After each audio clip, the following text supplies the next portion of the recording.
When your AC remote stops responding, start with the most common culprit, the batteries.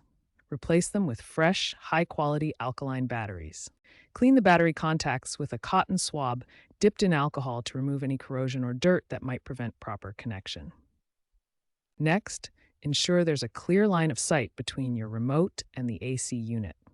Remove any obstacles like furniture, curtains, or other devices that might block the infrared signal. Make sure you're within the remote's effective range, which is typically around 6 meters or 20 feet from the AC unit.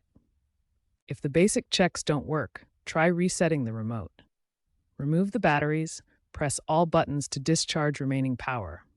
Wait 10 to 15 minutes, then reinsert the batteries. These basic troubleshooting steps resolve most AC remote issues. If your remote still doesn't respond after trying these solutions, the problem may require more advanced diagnostics. If basic troubleshooting didn't work, we need to perform advanced checks. First, let's test if your remote is actually sending an infrared signal using your smartphone camera. Next, verify that your remote is compatible with your air conditioner unit.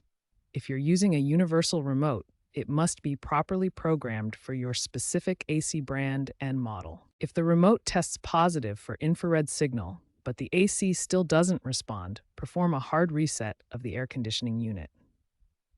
Turn off the power at the outdoor isolator switch for at least 20 minutes. If the unit still doesn't respond after a hard reset, the problem may be with internal components like the infrared receiver board.